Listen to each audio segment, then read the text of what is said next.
Boa tarde a todos. Meu nome é Otávio Rizzi Coelho Filho, sou cardiologista, professor associado de cardiologia da Universidade Estadual de Campinas, e eu vou dar início a essa sessão de casos clínicos número 2, relacionada com insuficiência cardíaca crônica, os limites da indicação do transplante. Para isso, nós vamos contar com dois debatedores extremamente experientes, o professor Antônio Carlos Pereira Barreto, que é professor sênior da Faculdade de Medicina da Universidade de São Paulo e médico do Serviço de Prevenção e Reabilitação do INCOR.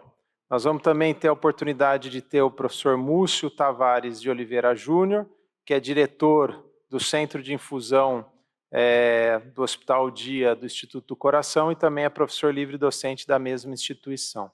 Então, eu queria convidar os dois debatedores para comporem a mesa e vou chamar a apresentadora, que é a doutora Adriana Aparecida Bal, que é cardiologista e assistente do Serviço de Cardiologia da Unicamp, para apresentar o caso dela. Ela vai fazer a apresentação, em seguida a gente vai abrir para os debatedores e para a plateia para a gente poder fazer uma discussão aí, bem proveitosa.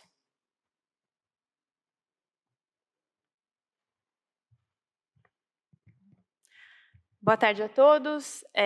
Então, me foi designado a apresentação de um caso clínico sobre insuficiência cardíaca. Vou começar.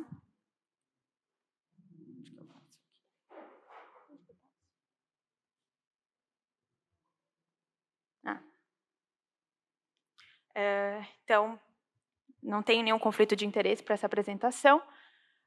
O caso em questão, uma paciente RSO de 29 anos, do sexo feminino branca, natural de Osasco, estado de São Paulo. Ela tem ensino médio completo, é cristã e mantém um relacionamento estável. Essa paciente tinha um diagnóstico prévio de uma cardiopatia congênita, que acompanhava desde a infância. Ela refere que fazia acompanhamento com cardiologista até a adolescência e perdeu o segmento após. Ela se mantinha assintomática até a sua segunda gestação. Depois da gestação, ela foi evoluindo com dispneia progressiva até que, em julho de 2023, um mês após o parto, ela abriu um quadro típico de insuficiência cardíaca, né? Tinha dispneia aos pequenos esforços, foi evoluindo progressivamente, associado à ortopneia, dispneia paroxística noturna, tinha múltiplas passagens a serviços de emergência em Osasco, e todas as vezes era tratada como pneumonia e liberada, até que em 15 de março desse ano, ela foi internada com uma insuficiência cardíaca descompensada pelo relato em prontuário do serviço externo, perfil B. Essa paciente ficou internada em Osasco até que, por dificuldade de manejo da insuficiência cardíaca, ela foi transferida para a cidade de Jundiaí. Um relato que ela se apresentava com uma anasarca importante e uma perfusão periférica lentificada. Foi optado por iniciar suporte com inotrópico. A medicação de escolha foi a dobutamina e também com diurético endovenoso em altas doses. Como ela evoluiu com dificuldade do manejo da insuficiência cardíaca, não obteve sucesso no desmame de inotrópico, foi solicitado a avaliação do serviço de transplante cardíaco e ela veio via CROSS encaminhada para o nosso hospital da Unicamp. De antecedentes da paciente, então ela tinha esse diagnóstico de cardiopatia congênita, ela realizou acompanhamento com cardiologista em Osasco, perdeu o segmento na adolescência, algum relato de ter feito uso de carvedilol e captopril entre os 14 e 15 anos e foi interrompido por sintomas de baixo débito. Ela não tinha nenhum hábito relevante, né? Negava tabagismo, etilismo, uso de substâncias. Teve 2 gestações, ambas parto cesárea. A primeira em 2016, que, pelo relato da paciente, ela não apresentou nenhuma descompensação de insuficiência cardíaca ou sintomas de IC durante a gestação, e após, em 2023, que teve a segunda gestação, depois disso começou a apresentar os sintomas de IC. Ambulatorialmente, ela vinha fazendo uso de espironolactona, furosemida 40 mg 3 vezes ao dia, dapaglifosina 10 mg e carvedilol 25 de 12 em 12. Nós conversamos com a paciente a respeito de antecedentes da família e o único antecedente relevante, ela tinha um tio materno que teve uma história de morte súbita, mas ela tinha 2 irmãos do sexo masculino, não apresentavam doença, 2 irmãs também não apresentavam nenhum relato de doença cardiovascular e os pais também sem doença cardiovascular. Esse é o eletro da paciente, então o que a gente consegue notar apresenta um ritmo sinusal, tem sinais de sobrecarga biatrial, também sinais de sobrecarga ventricular esquerda, com uma alteração difusa da repolarização. O raio-x de tórax da paciente, o primeiro raio-x foi logo na admissão, raio-x no leito, e depois o segundo com uma técnica mais adequada. O que a gente consegue ver, o que mais chama atenção é um aumento da área cardíaca, um aumento da artéria pulmonar, também um aumento dos átrios. Tem um ecocardiograma externo da paciente que foi realizado no serviço de Jundiaí. A gente não teve acesso às imagens desse exame, somente ao laudo. O que chama atenção é um aumento importante do átrio esquerdo. Ela tem um diâmetro diastólico aumentado também de 64, um diâmetro sistólico de 56, a fração de ejeção pelo Simpson de 25%, uma hipertensão pulmonar com a PSAP de 44. Também mostrava uma hipertrofia excêntrica, com VD com uma disfunção acentuada, insuficiência mitral moderada, insuficiência tricúspide moderada e um derrame pericárdico discreto. Essa paciente foi encaminhada para o nosso serviço no dia 6 de abril. Então, ela foi admitida consciente e orientada, em regular estado geral. A paciente tinha um peso de 65 quilos, a altura de 1,62. Na ausculta, tinha estertores crepitantes em base, estava em ar ambiente, sem desconforto respiratório. Ausculta cardíaca, um discreto sopro mitral. Ela deu entrada com pressão arterial de 91/67, uma frequência cardíaca de 100 batimentos por minuto. Estava em uso de dobutamina 5 microgramas, noradrenalina 0,06 microgramas por quilo minuto. Ela, quando chegou para a gente, tinha sinais de hipoperfusão. Ao longo desses dias, a gente foi tentando gradativamente fazer o desmame da noradrenalina, até que no dia 8/4 nós mantivemos a dobutamina e conseguimos tirar a noradrenalina. Exames laboratoriais relevantes, a gente tem um BNP de 5.000, hemoglobina de 14, um hematócrito de 42, leucograma nada que chame atenção. A paciente tinha um perfil de ferro com diminuição dos estoques de ferro, apesar de não ter anemia, mas diminuição dos estoques de ferro, função renal preservada, tinha um lactato arterial de 3. Essas são as imagens do ecocardiograma transtorácico que foi realizado no nosso serviço, que mostrou uma fração de ejeção pelo Simpson de 14%, então a gente consegue ver nas imagens uma dilatação bem importante do ventrículo esquerdo, também um aumento do átrio esquerdo e, mais interessante, é um aumento importante da trabeculação do ventrículo esquerdo também, que dá para a gente ver bem na imagem. A proporção do miocárdio não compactado com o miocárdio compactado, que é bem importante. Essas são as imagens de ressonância magnética do coração. No intuito de investigar um pouco melhor a etiologia da insuficiência cardíaca da paciente, nós fizemos a ressonância. Então, a primeira imagem é uma imagem em cine, 3 câmaras. O que a gente consegue notar é um aumento importante das câmaras esquerdas, do átrio esquerdo, e um aumento importante da trabeculação do miocárdio. Na imagem ao lado, é uma imagem em cine, 4 câmaras, que também a gente consegue notar um aumento bem importante das câmaras, um aumento da trabeculação, uma discreta insuficiência da válvula mitral e um derrame pericárdico leve, sem repercussão hemodinâmica.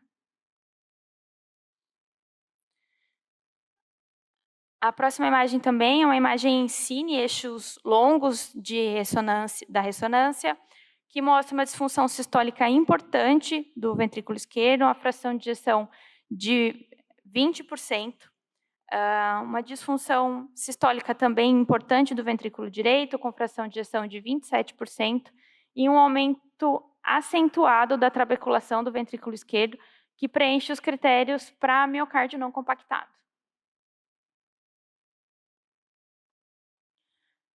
Essas imagens são referentes ao T1 nativo no miocárdio. O T1 nativo normal, um valor menor do que 1.100 milissegundos, o da paciente tinha 1.305, o que sugere que tenha bastante uma presença de fibrose difusa no miocárdio. O T2 nativo com valor normal e um ECV também aumentado, que é o volume extracelular no miocárdio. Pela técnica de realce tardio, mostrava uma fibrose de padrão epicárdico ao longo de toda a parede lateral do VE, onde estão sendo apontadas as setas vermelhas. Depois disso, a gente prosseguiu com o estudo hemodinâmico da paciente. Então, para avaliação de hipertensão pulmonar, ela apresentava um débito cardíaco de 3,1 litros por minuto, uma resistência vascular pulmonar de 2,3 UDs, sem coronariopatia obstrutiva. Então, como hipóteses diagnósticas, ficou um miocárdio não compactado, a paciente com insuficiência cardíaca, classe funcional 4, dependente de inotrópico, né, um perfil C. Aí, falando rapidamente sobre o miocárdio não compactado, é uma síndrome genética descrita em 1990, de caráter autossômico dominante. Tem alguns genes relacionados à miocardiopatia, ao miocárdio não compactado, mas não é específico. A definição é o aumento das trabeculações nos recessos intratrabeculares profundos, e ele pode estar associado a malformações congênitas, doenças neuromusculares e outros tipos de miocardiopatia, miocardiopatias dilatadas. A tríade clínica é insuficiência cardíaca, arritmia e fenômenos tromboembólicos. Os principais critérios diagnósticos para o miocárdio não compactado, a gente tem critérios ecocardiográficos e critérios pela ressonância. Então, dos principais critérios é a gente fazer a relação entre o miocárdio compactado e o miocárdio não compactado. Então, nesse caso, a paciente ela preenche tanto todos os critérios ecocardiográficos quanto critérios da ressonância para miocárdio não compactado. Depois de tudo isso, a gente fez uma avaliação completa pré-transplante da paciente. Então, foi realizada a avaliação hemodinâmica, que a paciente não tinha uma hipertensão pulmonar importante, a avaliação de imunocompatibilidade, a tipagem BO, essa paciente tem sangue tipo B, HLA e análise do PRA, foram realizadas todas as sorologias. Então, ela tinha Chagas negativo, HIV negativo, CMV e IgG positivo, IgM negativo, toxo, ambos negativos, Epstein-Barr e IgG positivo, IgM negativo, sífilis negativo e hepatites também negativos.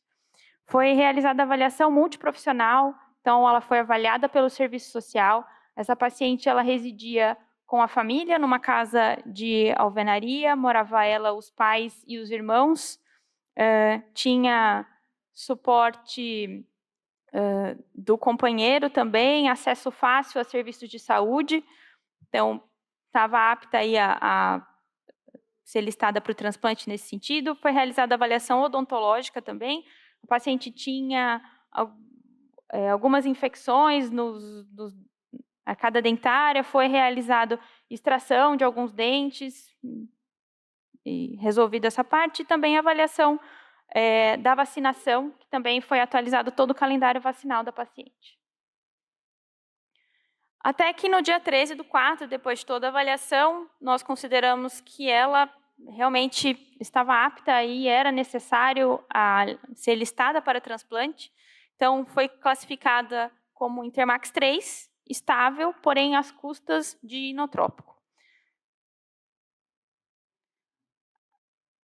Depois que a paciente permaneceu bastante tempo internada com a gente, tivemos sucesso na retirada da dobutamina. Aos poucos, nós fomos conseguindo progredir o tratamento clínico da paciente. Ela sempre mantinha níveis de pressão arterial mais baixos, né, mantendo uma pressão sistólica entre 80 e 90, uma pressão diastólica entre 50 e 60, mas mantendo um bom débito urinário.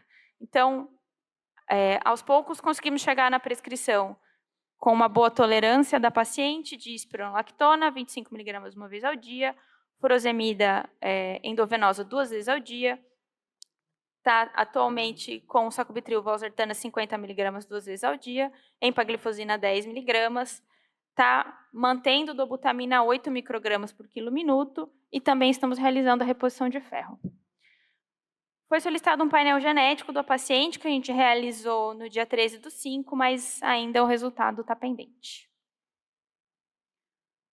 A respeito do caso clínico da paciente, era isso que eu queria trazer. Estou aberta à discussão. Obrigado, doutora Adriana, pela apresentação. Eu gostaria de abrir o caso para discussão, fazendo um breve comentário, já depois passando a palavra para o professor Pereira Barreto e Múcio. Muitas vezes os pacientes que a gente tem no dia a dia da insuficiência cardíaca, sobretudo esses pacientes mais graves, eles não estão nos trials que a gente costuma ver, eles não estão na maioria dos estudos clínicos. E para começar a discussão aqui com o professor Pereira Barreto, que tem uma experiência, talvez seja o cardiologista brasileiro com a maior experiência nesses pacientes que dependem de inotrópico, que têm insuficiência cardíaca grave e que muitas vezes acabam indo para o caminho do transplante. Como é que a gente pode fazer num paciente que está dependente de inotrópico? A gente deve seguir com o quarteto fantástico, a gente deve esperar o desmame da dobutamina. Pelo que eu entendi no caso, não foi possível fazer o desmame da dobutamina, né? E quando a gente vai ver, nenhum dos trials incluiu pacientes em uso de inotrópico, né? Qual que é a opinião do senhor? Como que a gente procede nesse caso? E daí, em seguida, a gente passa também para o professor Múcio. Bom, primeiro, queria parabenizar, né, pela apresentação e pela conduta do caso. Vocês viram um caso tratado corretamente, da maneira, com o diagnóstico muito bem feito, e eu acho que não existe dúvida, né, quanto ao diagnóstico. Dificilmente eu tinha visto uma ressonância com o não compactado gritante, né, então, porque era uma área bastante extensa do quadro, né. Uma coisa dentro do que você colocou se o paciente não tomar os remédios, 4, ele não vai sair. Certo? Então, a tendência é mais ou menos isso que está sendo tentado ali nesse quadro. Certo? Então, você vê, ela ainda está com entresto com dose baixa, né? Já entrou com a empaglifosina, mas eu não vejo beta-bloqueador nesse contexto. E aí é uma discussão nesses casos, né? Porque está tomando dobuta, não pode dar beta. Mas, dependendo da situação do paciente, ela estava com frequência elevada. Acho que uma das possibilidades aqui era acrescentar o beta, apesar do uso da dobuta, para ver. Assim, é complexo o tratamento da IC, porque, teoricamente, o beta-bloqueador é inotrópico negativo, mas é a principal droga para mudar a história natural da IC. Então, sem beta, é difícil dos pacientes melhorarem. E o paciente estando internado é muito bom, não é isso? Porque você dá e vê, meia hora depois, 1 hora depois, 2 horas depois, e fica vendo. Mas, pela pressão dela, eu acho que ficaria difícil otimizar o entresto, que acho que ainda precisaria aumentar a dose. A espirulactona a gente sempre usa 25 mesmo. E eu acho que que eu vejo é isso, uma tentativa seria poder otimizar ainda mais o tratamento e introduzindo um beta-bloqueador para ver se conseguia melhorar, tá certo? Seu Múcio. Achei muito interessante o caso e eu acho que esse caso ilustra que a gente não pode simplesmente se contentar com o diagnóstico de insuficiência cardíaca e não prosseguir um pouco no diagnóstico do paciente, pensando em alguma coisa a mais. Por quê? Essa é uma paciente que descompensou 1 mês após o segundo parto. E mesmo tendo essa história de uma cardiopatia congênita, que ela nunca tratou, nunca teve diagnóstico, a gente até podia pensar, bom, isso pode ser uma miocardiopatia periparto. Ela podia ter uma CIV, que é uma doença congênita, né, ou uma persistência do canal arterial, e tinha feito acompanhamento por isso e desenvolveu uma miocardiopatia periparto. Então, não basta fazer o diagnóstico de insuficiência cardíaca, área cardíaca aumentada. Eu acho que, de fato, a gente precisa atuar um pouquinho mais. Um eco de melhor qualidade, né? O ecocardiograma é um exame excelente, é um exame que cada vez mais tem dado elementos para a gente. Então, acho que ele foi bastante elucidativo nesse sentido. Em relação ao tratamento dessa doente, primeiro assim, ela tem muita sorte de não ter tido uma arritmia grave e uma morte súbita, né? Porque o miocárdio não compactado, uma das complicações é a arritmia ventricular complexa e morte súbita. E nesse sentido, o beta-bloqueador, concordo com o Barreto, é uma droga muito importante para ela tomar. O fato de estar tomando, sim, ela está tomando tudo o que dá para tomar, né? Eu entendi que não deu para aumentar o sacubitril/valsartana porque ela está hipotensa. O fato de estar tomando um inotrópico beta-agonista como dobutamina não é contraindicação para que você introduza um beta-bloqueador. A contraindicação é se ela estivesse com sinais de congestão, que ela não está. Ela só está em baixo débito, mas no baixo débito controlado com a dobutamina. Então, eu acho que sim, vale a pena a gente introduzir um beta-bloqueador para ela, dose baixa, aumento lento, porque isso, de fato, pode ajudar, não vai resolver o problema do miocárdio compactado.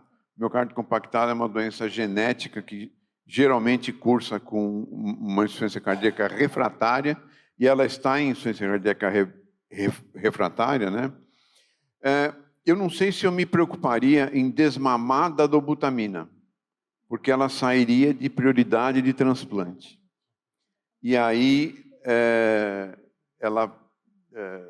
se ela for para casa, por exemplo, ela vai acabar não sendo transplantada e o transplante é a saída para ela.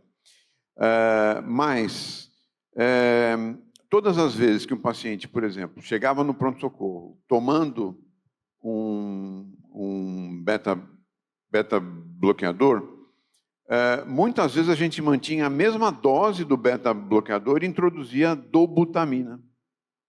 E o efeito de melhora do baixo débito acontecia. As diretrizes dizem que nós devemos reduzir a dose do beta-bloqueador pela metade quando isso ocorre, mas numa paciente, muitas vezes a gente não faz. Eu acho que um beta-bloqueador cairia muito bem aqui, até porque eu não vi avaliação de arritmia, né? ela não tem um holter para a gente saber se ela faz taquicardia ventricular ou não. E então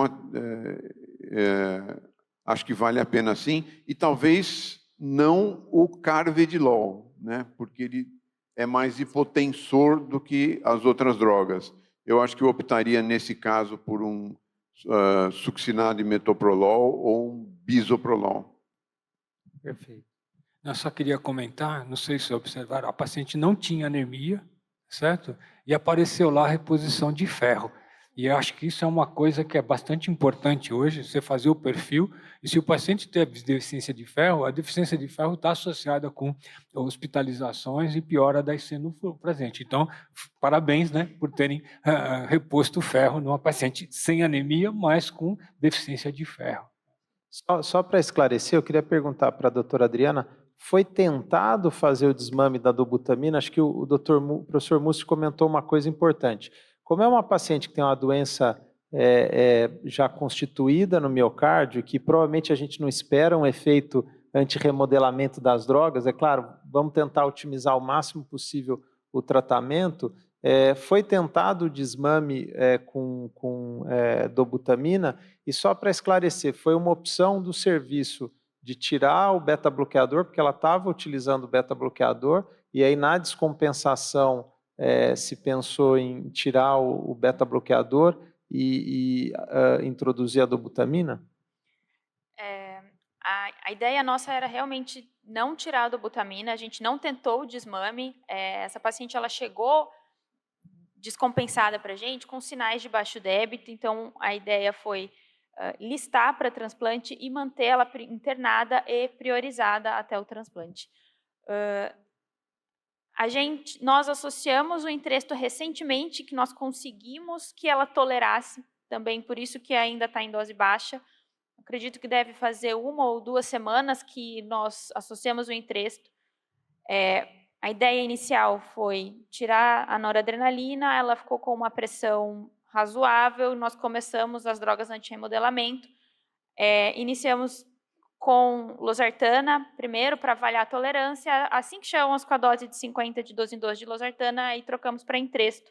Estamos avaliando a tolerância, a ideia realmente é progredir a dose assim que a gente conseguir. Mas o uso de beta-bloqueador, como ela chegou na vigência de uma descompensação importante, já com relato de várias tentativas de ter sido tentado retirar a dobuta e nós não conseguimos, a gente ainda não, foi uma opção não associar o beta-bloqueador nesse momento. Mas agora ela está se mantendo bem mais estável hemodinamicamente, ela ainda vinha apresentando alguns sintomas de baixo débito ao se levantar, mas isso vem diminuindo, eu acho que realmente é uma ótima droga para começar. Deixa eu comentar só um comentário. O doutor Múcio comentou uma coisa importante. Provavelmente vocês não tiveram tempo de fazer um holter dela, né? Mas ela está monitorizada. Ela teve alguma arritmia ventricular, porque a apresentação do miocárdio não compactado muitas vezes é com arritmia ventricular, né? Não notei em nenhum momento arritmias dela. Eu queria comentar exatamente isso. Quer dizer, quando um paciente interna com insuficiência cardíaca, a rotina deve ser não suspender nada do que ele toma. Porque olha só o que aconteceu agora. Se ela tivesse tomando o beta-bloqueador, era um problema a menos. Né? Era um problema a menos. Então, tirar uma droga quando o paciente interna é um erro. A gente deve usar como regra manter tudo que o paciente toma e retirar se houver algum motivo. Eu acho que como isso está destacando, assim, se o paciente, você aumentou o beta e ele piorou, ficou marcado que foi o beta ou que foi uma mulher. Mas se o paciente está tomando há anos a medicação e descompensa, não foi os medicamentos que ele estava tomando. Então, não tem uma indicação precisa para a gente tem que aumentar os diuréticos e tentar compensar esse paciente. Eu acho que eu queria pegar esse gancho, já pedindo a opinião também da plateia, se alguém tiver algum comentário, a gente tem microfone para fazer colocações e perguntas. Já tem alguém aqui, mas eu queria perguntar, o Múcio e o professor Pereira Barreto comentaram algo importante. Nós não devemos tentar suspender medicações que podem, de certo, ser benéficas para o paciente. Mas quando eu tenho uma situação que eu tenho que suspender, lembrando que esse paciente tinha potássio normal, taxa de filtração glomerular estava dentro dos limites, e a gente está entrando numa era aí da insuficiência cardíaca que a gente tem drogas hoje, por exemplo, para reduzir o potássio de maneira fácil. A gente hoje tem algumas resinas, alguns trocadores de potássio com outros íons que são bem tolerados e que podem, por exemplo, propiciar um paciente que está com aquele potássio acima de 5,5, 6, de não parar eventualmente a espirolactona, não parar outras drogas. Eu queria, do professor Pereira Barreto e do Múcio, quais são aquelas situações em que não tem jeito, eu tenho que suspender o beta-bloqueador, mesmo não querendo, mesmo sabendo dos benefícios, e eu tenho que suspender as drogas contra o sistema renina-angiotensina-aldosterona. Eu acho que é quando a manifestação clínica é incompatível com o uso. Então, por exemplo, o beta-bloqueador, se o paciente faz uma bradicardia de 40 a 35, eu vou com certeza pensar em reduzir ou suspender o beta-bloqueador. Se o meu paciente faz hipotensão, como ela bem descreveu, estava hipotenso, não conseguia dar um entresto, agora deu. Mas se eu entro com entresto, ele vai para 8 de pressão, 7 de pressão, automaticamente eu vou ter que pensar. E você bem destacou, a espirolactona era, antes desses novos quelantes de potássio, né, era a primeira droga que a gente tira, porque volta e meia você entra com entresto e outra medicação, o potássio subia num nível que nos atrapalhava para a gente poder manter o tratamento, né? Agora temos uma opção. Eu concordo, sim. Acho que assim, se o nosso paciente faz um bloqueio avançado, bradicardia importante, hipotensão importante, se a função renal cai abaixo de 10 ml por quilo por minuto, ou 20 ml por quilo por minuto, aí a gente deve pensar que talvez o inibidor do sistema renina-angiotensina possa estar está participando dessa piora da função renal. Mas a gente tem que avaliar algumas outras coisas. Será que ele está hipovolêmico? Será que não está faltando um pouquinho de volume para esse paciente?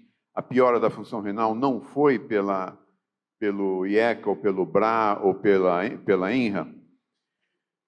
E lembrar que a espironolactona, ela não precisa ser retirada quando o paciente piora a função renal. Ela só precisa ser retirada, ou a gente entrar com resina de troca, como o Otávio falou, que eu acho que é interessante, quando o potássio sobe. Se o paciente entra em insuficiência renal, mas não existe hipercalemia, não tem por que tirar a espironolactona. Perfeito. Acho que nós temos uma questão ali. Assim, Vinícius de Sorocaba. Apesar dos benefícios do Entresto, eu acho que 8,5 de pressão é muito temerário de usar.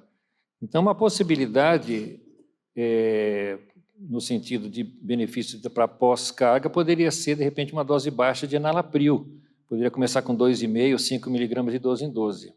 E uma outra questão que eu ia comentar, não poderia ser trocado, por exemplo, a dobutamina pela milrinone, no sentido de poder usar o beta-bloqueador junto? E aí eu aproveito e pergunto também em relação aos inotrópicos, onde entraria o milrinone ou o levosimendan? Eu acho que isso é uma questão, importante. Eu não vejo muita diferença entre 80 de pressão e 90 de pressão, por exemplo, se o paciente não está tendo sintomas de hipotensão, né? Por quê? Baixo débito não é só pressão arterial baixa, é redução de débito urinário, perfusão periférica ruim, alteração de consciência. Então, a gente tem muito paciente ambulatorial com 80 de pressão, né? Talvez isso não me preocupasse muito. De fato, quando a gente pensa em desmamar a dobutamina, isso que você falou é uma coisa muito interessante. A gente pode usar um inotrópico que atua por num mecanismo diferente do receptor beta, né? Então, o milrinone é um inibidor da fosfodiesterase, levosimendan é um sensibilizador ao cálcio. Então, eles ajudam você a tirar a dobutamina para isso. Lembrando que muitas vezes a gente não consegue tirar a dobutamina, não é porque o paciente é terminal, não é esse o caso, mas é porque ele faz taquifilaxia. É uma droga é uma droga beta, é uma droga adrenérgica, né? As drogas adrenérgicas podem levar a taquifilaxia. Nesse caso, existem dados, sim, de que a resposta com o uso do beta-bloqueador é melhor com milrinona ou levosimendana. Existe maior queda na pressão capilar pulmonar e maior aumento do débito cardíaco quando o paciente usa isso. Mas também aqui eu não veria muito problema em manter a dobutamina e tentar o uso do beta. Acho que a nossa experiência lá no Hospital de Cotoxó, nos bons tempos, não é isso? É que a dobuta e o beta combinam bem, certo? Quando você pega a mão, ela não contraindica o uso do beta-bloqueador. E acho que aqui, especificamente, como acho que o Múcio bem destacou, manter ele com dobuta significa mantê-lo na linha. Tá? Então, acho que não quero desmamá-lo da dobuta. Só um comentário adicional, eu acho que o comentário do colega de Sorocaba é extremamente importante, porque assim, a gente está usando o sacubitril valsartan numa condição que, teoricamente, ele não foi testado, né? Lembrando que o estudo Pioneer, que é o estudo que deu a segurança para a gente usar o sacubitril valsartan na IC descompensada, tinha alguns critérios de inclusão e exclusão que tiram essa paciente do trial, essa paciente não poderia entrar. Então, o paciente recebendo diurético endovenoso não entrava, paciente recebendo inotrópico não entrava, e a pressão sistólica tinha que ser maior que 100, né? O que acontece é que talvez o fato dessa paciente não ter sido estudada em algum estudo clínico não tira, talvez, a possibilidade da gente tratá-la e tentar tratar da melhor maneira possível. Nós que trabalhamos com IC avançada e que vemos esses pacientes muito graves, com fração de ejeção de 14%, a gente vê que eles só compensam se tiverem muito vasodilatados, né, e muito otimizados. Tentar ficar o mais euvolêmico possível e, pelo menos na minha experiência, a maior parte das vezes que o paciente piora a função renal, às vezes é o que o professor Múcio falou. A gente pesou muito no diurético, deixou ele hipovolêmico, e aí você acaba não dando uma droga que pode segurar a situação e deixar o paciente mais estável, e acaba não dando o sacubitril valsartan. Mas eu concordo, do ponto de vista formal, das evidências que a gente tem, da medicina baseada em evidência, essa paciente não entrou. Esse é um uso que sai fora da indicação de bula e clássica do sacubitril valsartan. Acho que eu queria até abrir para os professores aqui, o Dr. Pereira Barreto e o Múcio, para ver se eles concordam comigo, mas a gente faz um uso fora da recomendação formal e a nossa experiência é que a gente vem usando com bons resultados, né? Eu não vejo, assim, uma possibilidade de passar ela para o enalapril e trazer algum benefício de segurança para ela, porque eu fico muito confortável. Se a função renal não está piorando, se a paciente está, digamos assim, não precisando de aumento de droga vasoativa, aumento de dose de diurético, eu mantenho ou tento até progredir a dose do entresto. Não sei a opinião dos colegas aqui. Eu acho que um ponto que é importante quando a gente fala de insuficiência cardíaca descompensada é lembrar que o paciente com insuficiência cardíaca descompensada ele está com o sistema neurohormonal superativado e ele está vasoconstrito. Se você quer melhorar o paciente, você tem que fazer vasodilatação.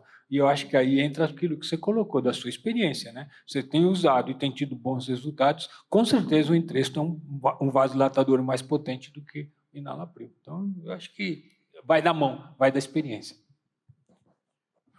Frequentemente, os pacientes dos grandes trials não são os pacientes da nossa vida, né? Se eu tivesse um paciente grave, com pressão de 110, nossa... Comemorava. Né? E a critério, né, de inclusão é não ter menos que 10. Né? Não ter menos, exatamente. Então, muitas vezes, vocês todos, né, a gente usa, e isso que chama a arte da medicina, né? A gente tenta coisas que não estão nos grandes trials, ou tenta coisas que não estão nas diretrizes. Então, se você tem um Entresto numa paciente tão grave assim, eu acho que valeu a pena, sim, porque ele protege mais a paciente do que um IECA ou um BRA. Foi levantada aqui a hipótese do levozimedan, né? Acho que ficou bem claro. Professor, teria um outro microfone? Acho que esse está falhando, se puder trazer outro.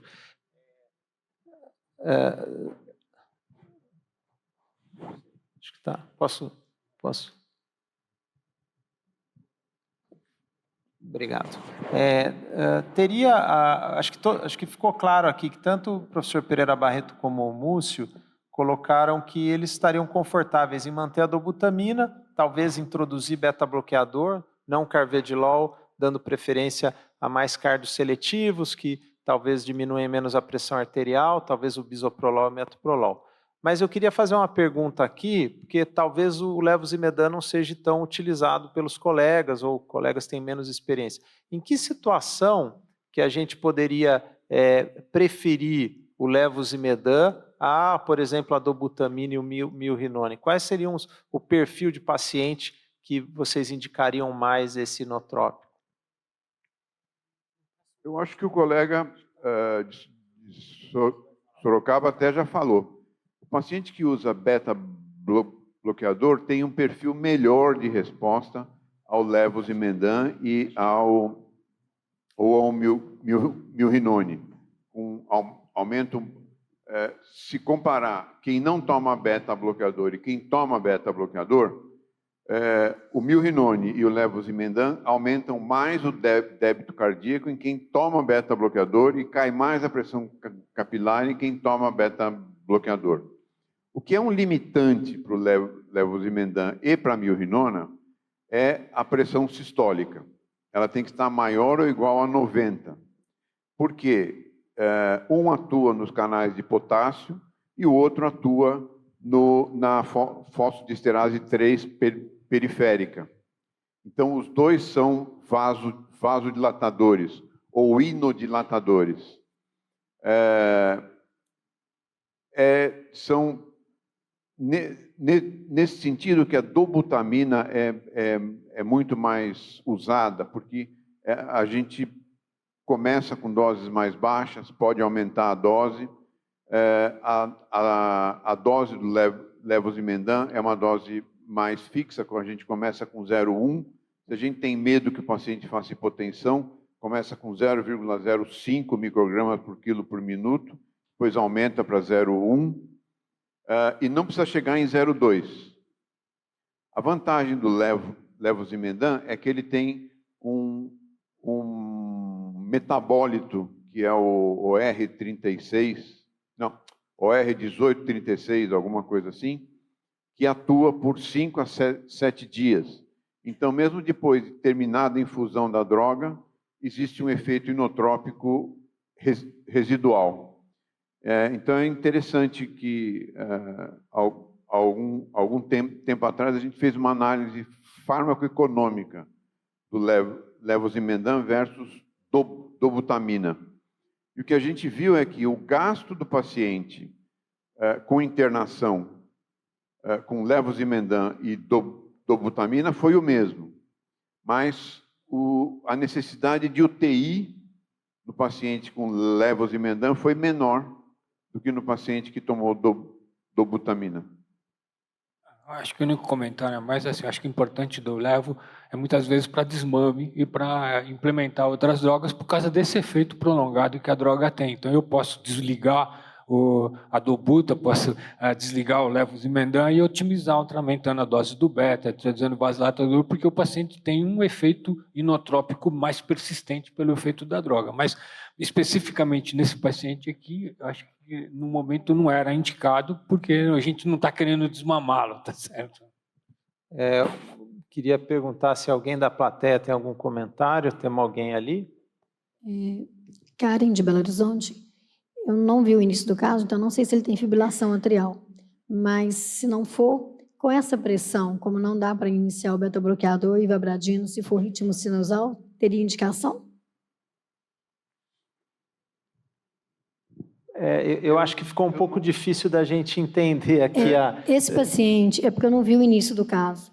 Se for ritmo sinusal, poderia iniciar com a ivabradina, já que o beta-bloqueador vai se deixar para depois? Não, obrigado pela pergunta. Desculpa que ficou difícil da gente escutar aqui. Acho que a pergunta é, o paciente tem ritmo sinusal, ela tem ritmo sinusal.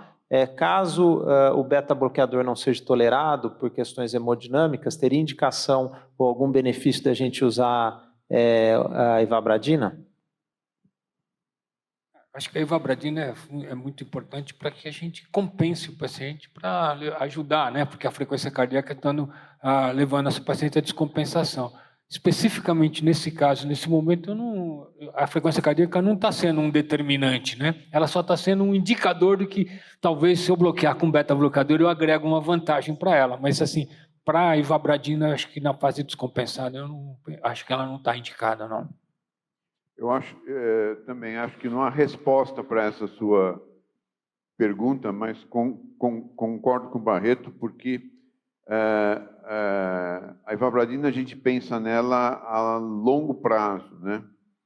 E, em geral, quando o paciente não tolera o beta-bloqueador ou tem contraindicação ao beta-bloqueador, essa frequência cardíaca, ela de fato, o Barreto falou bem, não é uma frequência cardíaca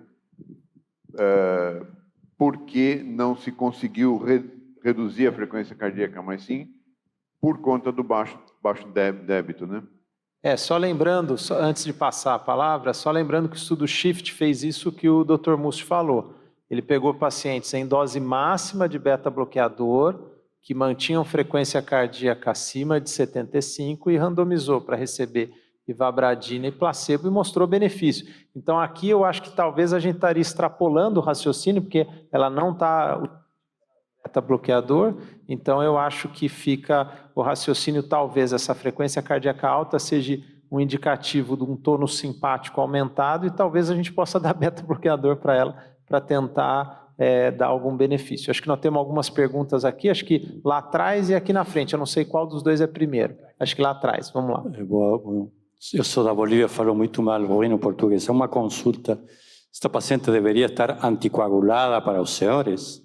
O uso do anticoagulante nela por o grau da dilatação? Que opinam os senhores? Eu acho que é um ponto excelente, porque a tríade do miocárdio não compactado faz parte o evento embólico, né?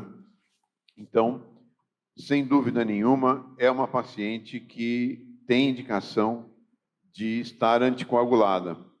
Como ela está em prioridade de transplante, talvez a melhor anticoagulação para ela fosse heparina não fracionada, endovenosa contínua, mas acho que você lembrou uma coisa muito importante. Acho que é interessante esse comentário, mas lembrando que essa paciente talvez tenha indicação por ela ser não compactada, porque miocardiopatia dilatada com um ventrículo desse tamanho não teria critério absoluto para a gente anticoagular, tá certo? Então, mas no músculo não compactado junto com esse quadro, daí que ficaria mais forte a indicação. E eu acho que essa paciente também tem um risco grande de vir a fazer fibrilação atrial, porque ela tem um átrio aumentado, insuficiência mitral, aí facilita essa indicação. Mas eu concordo, o professor Múcio falou, e o professor Pereira Barreto, eu acho que a indicação aí de anticoagulação tem a ver muito mais com o miocárdio não compactado, e eu acho que se a gente for indicar, a heparina não fracionada talvez seja mais adequado. Boa tarde, meu nome é Hélio, sou de São Carlos, e eu estou percebendo que assim, as pessoas estão muito incomodadas com essa pressão, né? Pelo que eu entendi, é uma IC perfil C, certo? E ela está com 4 ampolas de furosemida por dia, né? 40 miligramas 2 vezes ao dia. Não, talvez, como ela não está tão congesta, talvez não valeria a pena diminuir um pouco esse diurético e tentar forçar mais um pouco o sacubitril valsartana? Em princípio, eu concordo. Deu sentido, porque eu acho que furosemida só serve para tirar água. Se não tem excesso de água, tira. Mas, partindo do princípio que ela está numa instituição forte, eu acho que as 4 drogas, essas 4 doses foram necessárias para mantê-la enxuta, certo? Mas, filosoficamente, é isso. Não está inchada para que furosemida, né, certo? Mas, se o paciente está retendo líquido, etc., muitas vezes você é obrigado a aumentar a dose de modo a deixá-lo, porque ela congesta, piora a função renal e outros fatores, tá certo? Acho que... Não, eu concordo, eu acho assim, a gente tem que tomar muito cuidado para não pesar a mão no diurético, né? E não é infrequente acontecer isso. A gente costuma dizer que a gente gosta do paciente não muito seco, mas aquele paciente que não... A gente fala que os americanos usam um termo que é juice, né? Que tem um pouquinho de talvez de líquido que dê espaço hemodinâmico para a gente otimizar as drogas. Então eu concordo, sem dúvida nenhuma, talvez, se possível, desmamar ou diminuir um pouco o diurético de alça, vai eventualmente dar um pouquinho mais de espaço para se otimizar o próprio sacubitril valsartan. Bem como o beta-bloqueador também, a gente poderia dar um pouco mais de conforto, né? Claro. Mais alguma questão? Não sei se a doutora Adriana quer comentar, porque... Foi ela que prescreveu a furosemida. Será que esse paciente realmente estava precisando dessa dose relativamente alta de furosemida? Bom, em relação aos níveis pressóricos, a gente tem se baseado muito mais na clínica da paciente do que, de fato, no valor da pressão. Como ela não está tendo sintomas de baixo débito, mantendo um bom débito urinário, preservando a função renal, estamos tolerando essa pressão um pouco mais baixa, a pressão de injeção é 14%. Em relação ao diurético, ela chegou para a gente com bastante edema, bem anasarcada, e nessa dose é a dose que, nesse momento, ela está compensada. Eu concordo plenamente que vale a pena a gente tentar desmamar. É que agora que chegamos deixar a paciente compensada, aí dá um pouco de insegurança de diminuir a medicação, mas com certeza, acho que vale a pena. Deixa só aproveitar, já que está falando em diurético, aqui, novamente eu, só aproveitando, e sobre um bloqueio sequencial dos néfrons, de repente, falando de diurético, associando uma hidroclorotiazida? Eu acho que é espetáculo, né? Por sinal, amanhã vocês estão convidados à tarde, porque eu vou falar sobre isso. Mas assim, na verdade, aqui no momento, como ela está respondendo, eu acho que a gente usa hidrocloro, principalmente quando o paciente não está respondendo à furosemida, etc. E não muda, né? Continua sendo um monte de diurético, né? Então, para dar alta para o paciente, muitas vezes é vantagem. Mas acho que essa dose ainda é confortável para a gente deixar injetável. Se não tivesse respondendo a essa dose, eu não aumentaria mais a furosemida e agora eu introduziria a hidroclorotiazida ou até mesmo a cetazolamida, né, para melhorar a diurese desse paciente. Eu tenho tido bastante experiência com essa questão de associação de diuréticos, porque no Hospital Dia a gente recebe pacientes oriundos do pronto-socorro ou oriundos do ambulatório em IC. Frequentemente pacientes com ascite refratária, que a gente fazia punção paracentese de alívio algumas vezes, e muitas vezes com furosemida, mais hidroclorotiazida, mais acetazolamida, alguns desses pacientes não precisaram mais fazer paracentese de alívio. Então, é sim você tem razão, é sim uma opção muito boa para o paciente que tem resistência a diurético. E quanto mais grave o paciente, né, mais avançada a insuficiência cardíaca, se ele está em perfil B, se ele não está hipovolêmico, né, claro, essa associação é muito interessante. Dr. Pereira Barreto comentou um ponto que a gente discute muito pouco na insuficiência cardíaca.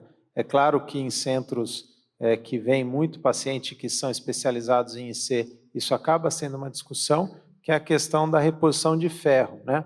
Eu queria que o professor Pereira Barreto comentasse um pouquinho mais isso, porque a gente vê, e a gente que acaba recebendo pacientes com IC que estão sendo manejados em outros serviços, a gente vê que é muito raro ter a coleta do perfil de ferro e pegando já um gancho no que o professor falou, como que a gente deve repor esse ferro? Podemos repor via oral? A gente deve repor endovenoso? Existe diferença entre as formulações que a gente tem? Qual que é a experiência do senhor, professor? Eu acho que é bem interessante o posicionamento e a pergunta, né? Porque, assim, eu vejo pela própria vivência, né? Se meu paciente vem com 11 gramas de hemoglobina, eu não tenho dúvida que eu vou fazer perfil de ferro desse paciente. Mas quando o paciente vem sem anemia, por que eu vou fazer, por que eu vou pedir o perfil de ferro? Mas os estudos têm mostrado exatamente isso, que é possível o paciente ter a hemoglobina normal, né? E estar com deficiência de ferro. E a deficiência de ferro pura, mesmo sem a IC, leva a um aumento da chance do paciente se descompensar e mesmo de necessitar hospitalizações por conta do trabalho, né, que do coração. O ferro tem uma participação importante. Então, eu acho que é importante a gente, naquele hemograma, ureia, creatinina, ferritina, saturação de transferrina, deveria fazer parte do perfil da avaliação do paciente com insuficiência cardíaca, né? E o organismo tem uma defesa especial para não absorver ferro, certo? Então, não adianta dar ferro oral, certo? Praticamente, não dá. Ou, se for dar, vai ser 6 meses, porque ele vai absorver muito pouquinho. Então, a reposição de ferro no paciente que está precisando tem que ser injetável e não intramuscular, tem que ser EV. Certo? Então, e aí você tem opções de tratamento. Tem ferros que você dá uma ampola só, uma dose só e resolve, e tem uns que precisam de 5 vezes para repor o ferro, mas teria que ser injetável. Perfeito. Senhor. E isso que o Barreto falou é interessante, quer dizer, corrigir a anemia não mudou o estado clínico do paciente. Não teve impacto em diminuição de internação. Só corrigir o ferro é que teve. E corrigir a anemia, por exemplo, com eritropoetina, deu mais trombose. Então, não é qualquer droga que a gente pode usar. É reposição de ferro endovenoso mesmo. Perfeito. Alguma questão mais da plateia? Acho que tem aqui. Boa tarde, Raimundo Reis, de Picos, Piauí.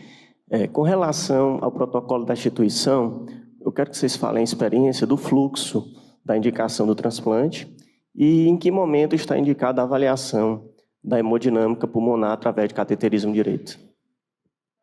Quer falar, Adriano? Nós temos do nosso serviço uma demanda muito grande de pacientes, né, com insuficiência cardíaca, com fração de ejeção reduzida. O que nós utilizamos é classe funcional, né? Essa paciente vem se mantendo em classe funcional 3 para 4. Nesse caso, está dependente de dobutamina. Atualmente, nós estamos com 3 pacientes priorizados no nosso serviço, dependentes de dobutamina, mantendo também Intermax 3. A avaliação hemodinâmica a gente faz para todos os pacientes. Na maioria, quando vamos listar para transplante, a ideia é fazer para todos os pacientes para avaliar a resistência vascular, a resistência pulmonar e teste de reatividade pulmonar, quando necessário. O que acontece às vezes é que essa é uma paciente dependente de inotrópico, em que não é possível, provavelmente, avaliar a capacidade funcional e tudo mais, mas de rotina, para os pacientes ambulatoriais, a gente usa a ergospirometria, o teste de caminhada, e aqueles pacientes que têm refratariedade, sintomas refratários e que estão evoluindo desfavoravelmente, são pacientes candidatos a entrar nessa avaliação, né?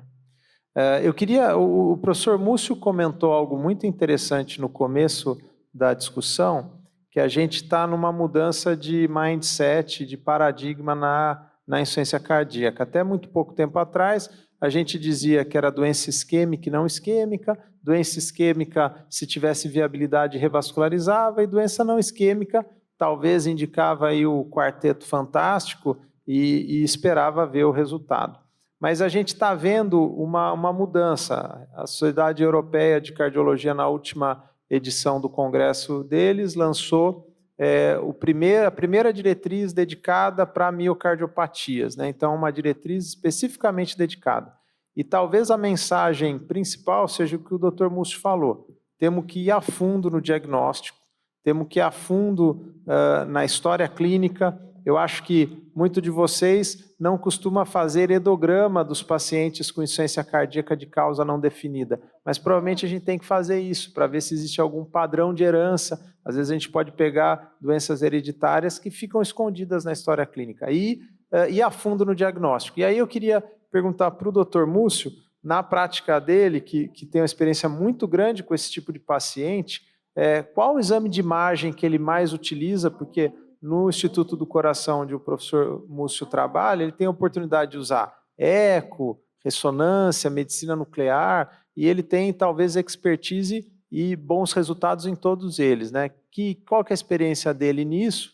E quando que ele indica biópsia? Acho que esse caso, talvez a biópsia endomiocárdica não teria indicação, ou queria ver até a opinião de todos, mas em algumas situações a biópsia pode ser útil, né? Sobretudo quando o diagnóstico não vem com a história clínica, com exames de imagem, e eu acho que a gente vai ver talvez no futuro, não talvez maior indicação de biópsia, mas pelo menos a gente vai discutir mais que paciente pode vir a se beneficiar, porque em algumas situações, causas específicas podem ter tratamento. Nesse caso, no miocárdio não compactado, como ele está numa fase muito tardia, eu acho que anticoagular, como o colega falou, avaliar arritmia, implante de CDI, uma doença já está muito tardia, não teria indicação. Talvez, se tivesse feito isso lá atrás, a gente poderia mudar a evolução dessa paciente. Mas existem vários outros exemplos. Então, professor Múcio, eu queria que você falasse um pouquinho para a gente sua experiência dessa avaliação mais a fundo das miocardiopatias com imagem e quando que eventualmente a gente indicaria biópsia. Bom, o professor Otávio ele faz tomografia e ressonância, então são os melhores exames, hein? Falando sério, assim, o ecocardiograma não tem dúvida de que é o exame mais importante hoje em termos na avaliação do paciente. Porta de entrada, né? Porta de entrada. É a porta de entrada, exatamente. Sem esquecer que eletrocardiograma, raio-x de tórax são importantes. Porque no paciente com síndrome dispneica, especialmente se for uma ECFEP, nós podemos estar diante de outro diagnóstico que não disfunção cardíaca, né? Então, uma vez feito o eletro, uma vez feito o raio-x, o ecocardiograma ele é fundamental. Ele é fundamental. É um divisor de águas, né? Ele nos mostra para que lado ir. Quando nós temos um paciente que a gente quer, que tem uma disfunção ventricular importante, e você quer saber se a etiologia é isquêmica ou não, as provas funcionais não são as melhores soluções.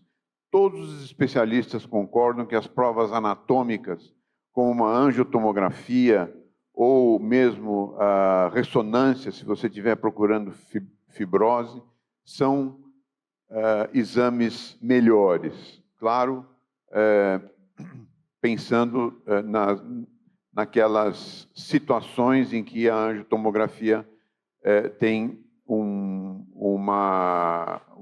resolutividade não tão boa, como, por exemplo, no indivíduo diabético. Mas, para você definir se o indivíduo é isquêmico ou não, com uma disfunção ventricular importante, uma prova anatômica é muito importante.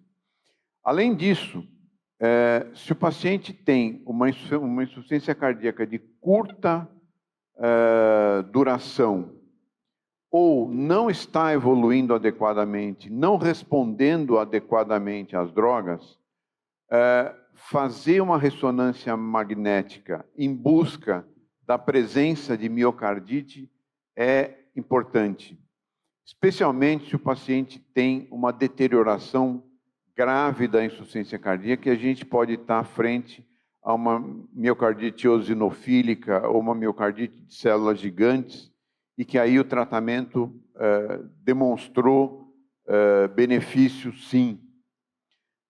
De qualquer maneira, no paciente que não está evoluindo bem, você progredir nos exames de imagem é importante. Isso uma vez feito o diagnóstico de miocardiopatia. A gente não precisa, em todos os pacientes, fazer essa progressão, mas aqueles que não responderão adequadamente ou que estão deteriorando seu quadro clínico, essa progressão ajuda bastante. Só, acho que quem viu as fotografias, os slides que ela mostrou, nunca tinha visto um não compactado tão não compactado como as imagens aqui mostradas. Então, eu examinei o diagnóstico, certo? E ainda mostrando o miocárdio dilatado, que nós não estamos discutindo a indicação de transplante dessa paciente, nós estamos compensando ela para poder ir aguardar na fila esse quadro, né?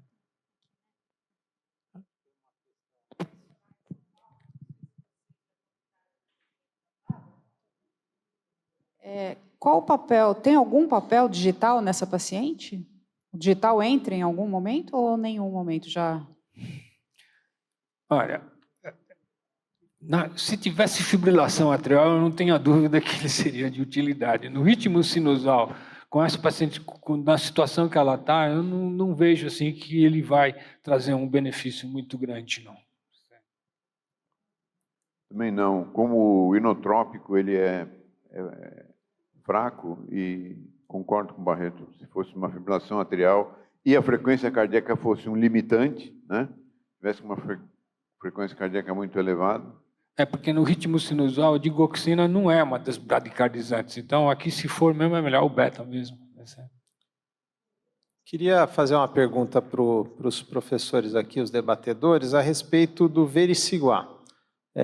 Acho que a gente não sabe ainda se o vericiguar vai se tornar disponível no Brasil. O vericiguar é uma droga que foi testada talvez num paciente bem parecido com esse, para aquele paciente com IC refratária, com internações de repetição, com congestão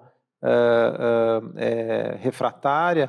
Ela é uma droga que age numa via diferente do antagonismo do sistema renina-angiotensina-aldosterona, age na guanilato ciclase solúvel, estimula GMP cíclico e vasodilatação, né? Eu queria saber, será que essa era uma paciente candidata? Eu acho que talvez pelo perfil hemodinâmico não, mas a gente tem ainda uma expectativa de que talvez essa droga venha a se tornar disponível. A gente não sabe ainda se o laboratório que tem a manufatura dessa medicação vai trazer para cá, mas o estudo Vitória, que foi publicado em 2020 no New England, mostrou benefício, né, real de redução de evento nesses pacientes. Acho que nós, assim, o que nós podemos falar é o que está escrito, né? Nenhum de nós tem experiência real com o vericiguat, mas muitas vezes a gente se surpreende com o resultado de algumas drogas, como a gente se surpreendeu com os beta-bloqueadores, né? Quem diria que há 20 anos a gente ia hoje defender os beta-bloqueadores específicos tão fortemente. Mas eu acho que numa paciente em que você esgotou as possibilidades terapêuticas, talvez o vericiguat possa ser, sim, possa ajudar. Não nesse contexto, porque a gente não quer que ela, assim, do jeito que ela está, é como ela tem que estar, né? Mas num paciente diferente desse, o paciente está internado, ou sem perspectiva de transplante, vai para um tratamento paliativo, ou vai fazer, como a gente tem feito, infusão intermitente de levosimendan, os pacientes melhoram muito a qualidade de vida. Eu acho que talvez o vericiguat nesses pacientes possam ser um substituto até, ou melhorar bastante a estabilidade clínica e a qualidade de vida. Eu assisti a apresentação, né, do resultado do estudo, e uma das coisas, a primeira coisa que me chamou a atenção foi que a separação entre as curvas era microscópica. Assim, o que melhorou, o que não melhorou, aquela curvinha assim que era quase que paralela, mostrando. Tanto é que agora eles estão reanalisando o estudo, estão vendo subgrupos que a droga seria vantajosa, né? Insuficiência cardíaca, eu tive a oportunidade de falar, é uma doença com vasoconstrição. E o vericiguat é um vasodilatador a mais que a gente vai ter. Então, tem aquele paciente que você está dando enalapril, está dando sacubitril valsartana, e o paciente é grave, que volta e meia a gente precisa associar a hidralazina e nitrato, dar mais vasodilatador. E aí eu acho que o vericiguat vai entrar como uma opção mais simples, né? Lembrar que hidralazina e nitrato, quando eu dou, são 9 comprimidos por dia, não é certo? Então, de repente, um comprimido de vericiguat vai fazer um benefício maior. Então, eu acho que é uma opção, mas com número reduzidos de pacientes para aqueles mais graves que não estão respondendo ao tratamento tradicional. E com a crítica que foi colocada da hipotensão, né? Porque é mais uma droga que vai eventualmente ser hipotensora, né? Nessa paciente, por exemplo, ela não teria critério não agora, teria critério para ser usado, porque está muito baixa 80, 90 de sistólica. Em relação à espirolactona, eu queria perguntar para o professor Pereira Barreto e professor Múcio, tem alguma vantagem a gente utilizar, por exemplo, outros antagonistas do receptor mineralocorticoide? Se tornou disponível para a gente da insuficiência cardíaca o eplerenone. O eplerenone foi testado numa população um pouco mais abrangente que a espirolactona. Na prática de vocês, tem alguma diferença em utilizar eplerenone versus espirolactona no sentido de benefício, antirremodelamento, redução de evento?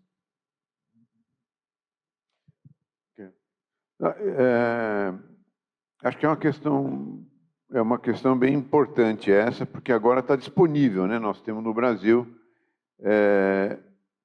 E, aparentemente, em termos de eficácia, são drogas semelhantes.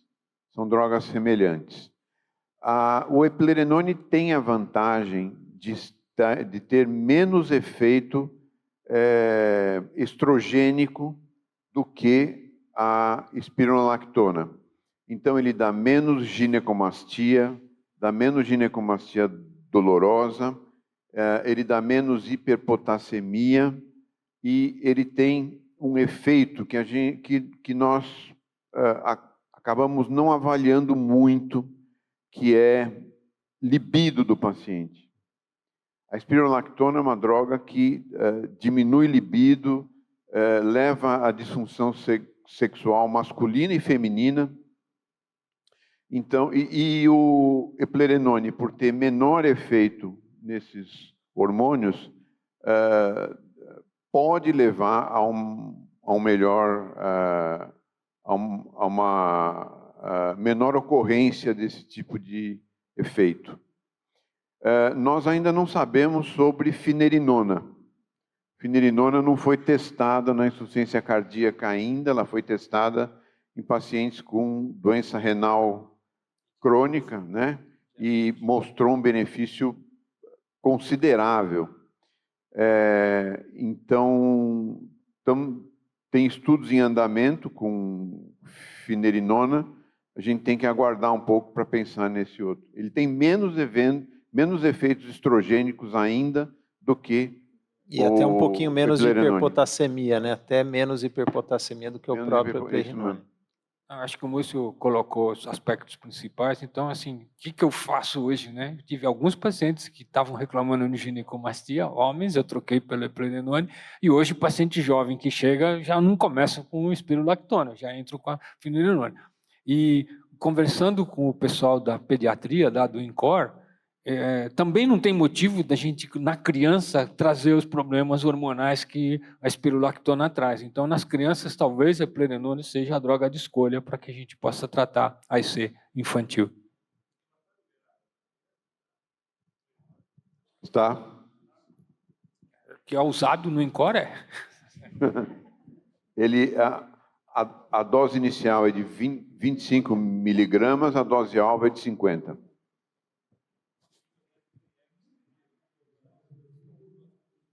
Nós temos ainda uns minutinhos e um ponto que foi falado bem rapidinho aqui pela doutora Adriana quando ela apresentou o caso foi a atualização vacinal, né? Nós, cardiologistas, discutimos muito pouco vacina e aqui nós temos dois grandes especialistas nesse tema emergente na cardiologia, sobretudo no paciente cardiopata grave como esse daqui. E aí eu queria, dos professores, tanto Pereira Barreto como o Múcio, um resumo assim, porque nós que vemos esses pacientes que acabam indo para transplante, quando vai fazer a atualização vacinal, tem um monte de vacina que está disponível no centro de saúde, é de graça, que os pacientes não tomam, né? E a gente sabe que doenças facilmente evitáveis, até como a infecção da via aérea superior por vírus, pode ser facilmente controlada ou diminuir muito a ocorrência com o uso de vacinas que estão disponíveis.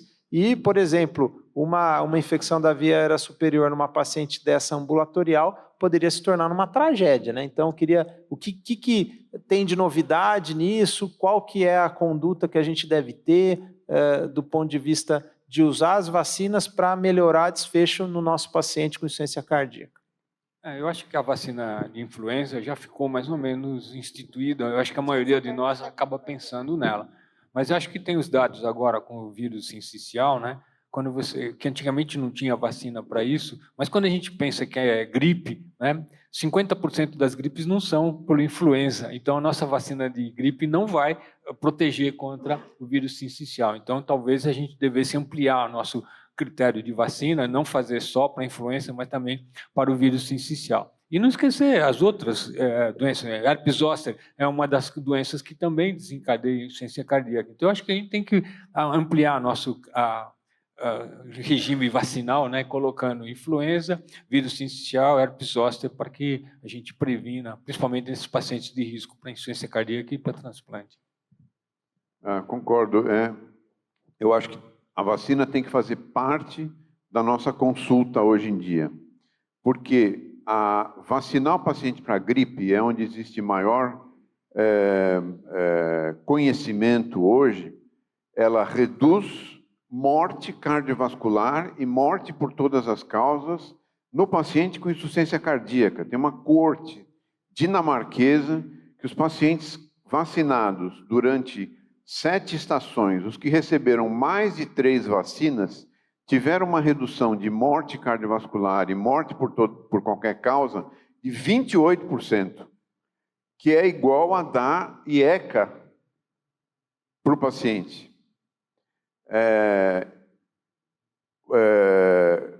Além disso, uma redução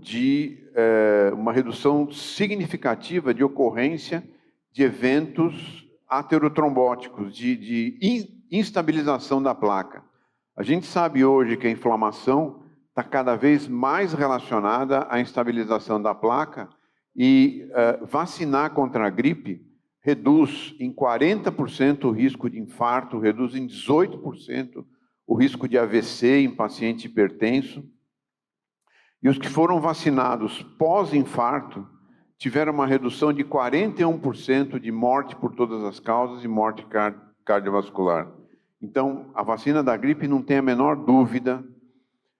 A vacina do herpes zoster, todo mundo aqui já teve paciente com herpes zoster, e o herpes zoster em si não é um problema, o problema é a neuralgia pós-herpética, que acontece um em cada 4 doentes, e tem pacientes mais idosos, por exemplo, que tem que tomar um monte de drogas, né? Um monte de sedativos e opiáceos, e acabam tendo um declínio cognitivo ou morte importantíssimo. Então, vacina para herpes é importante. Uma vacina que é mais dificilzinha de dar é a vacina do pneumococo, porque está disponível na rede pública só a pneumo 23, que não cobre a maioria dos patógenos. O ideal é fazer a pneumo 12, ou a pneumo 13, a pneumo 15, e depois fazer a pneumo 23. Então fica meio uma salada. E a pneumo 15 e a pneumo 13 só está disponível na rede privada. Então não adianta muito você fazer a pneumo 23 no posto de saúde. Então é uma dose antes dos 60, pneumo 13 ou 15 e 23, uma dose depois.